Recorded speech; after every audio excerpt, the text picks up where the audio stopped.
Hey there, I'm over here at the Jose Marti property, Casa Mudejar, in Miramar in San Juan. I've got a couple showings today, and for those folks that have seen this house or have seen the photos and interest in it, I just want to do a quick little video tour.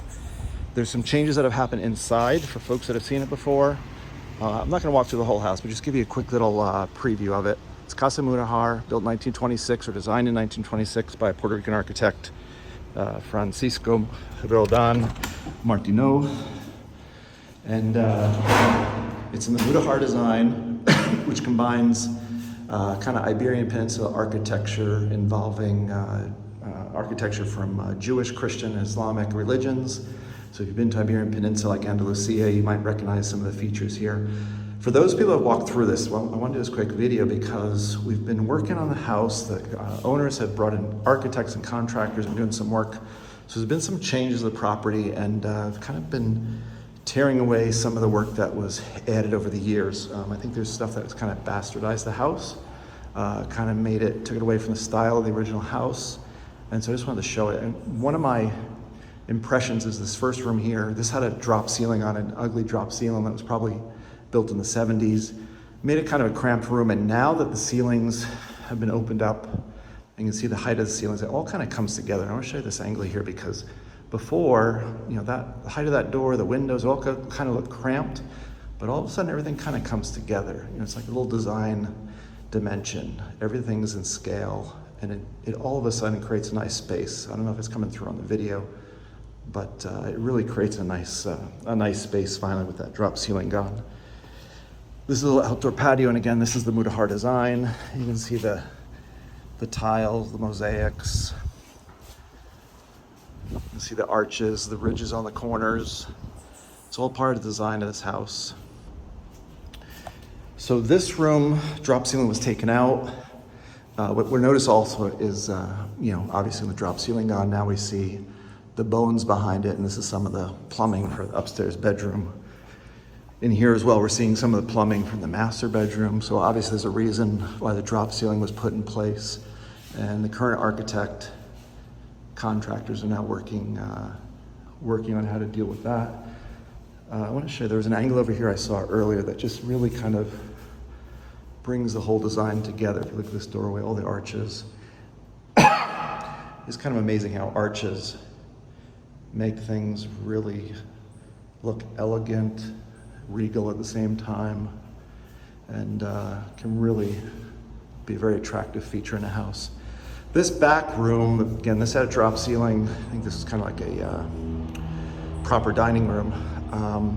When I came in here today, so there's something that looked odd to me, and what I noticed was there's a concrete beam going through the ceiling. It's now exposed because the drop ceiling is gone.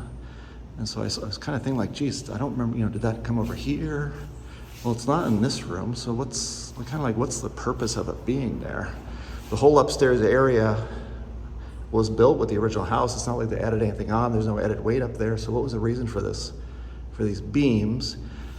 This front room, originally upstairs, this was a outdoor balcony, and they added weight to that room or to this ceiling, and there's no added beam. So it didn't make sense to me until I kind of came over here and looked from this angle.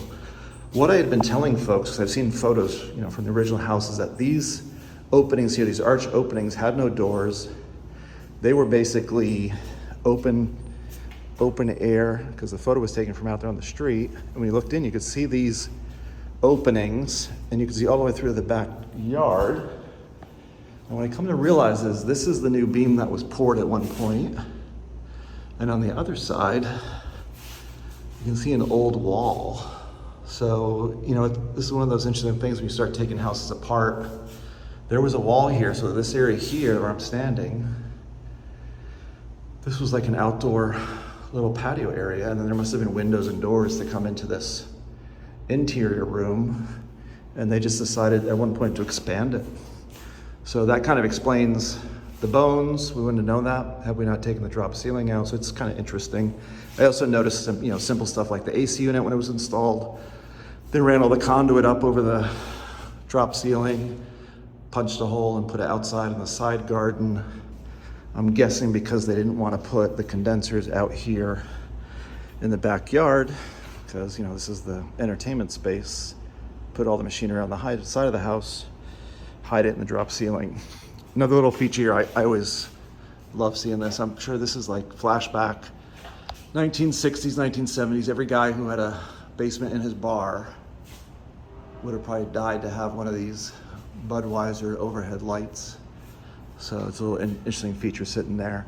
One thing I also noticed with this house, just trying to figure out the history of what was here originally and not, this tile here, I suspect this whole backyard is part of a rehab that was done in the 70s. And so this tile is familiar because you see it on the stairs here. And then you see it also in the stairs that go up to the second floor.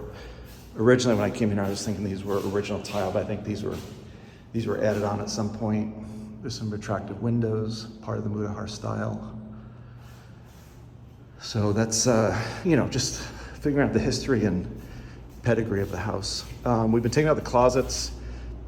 This is the closet in the kitchen. You can see this at one point was state-of-the-art kitchen, sub-zero fridge.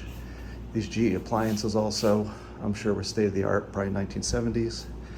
So this work continues. It's been about a month or so since the architects and contractors have been ripping it apart.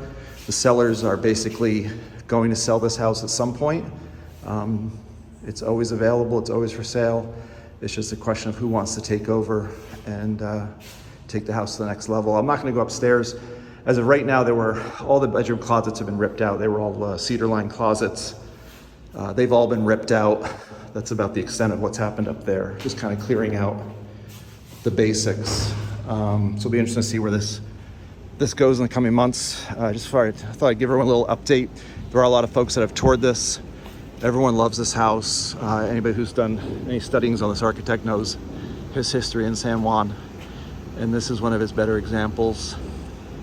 So I'll keep you updated as I see anything else happening. I just thought people would enjoy a little update.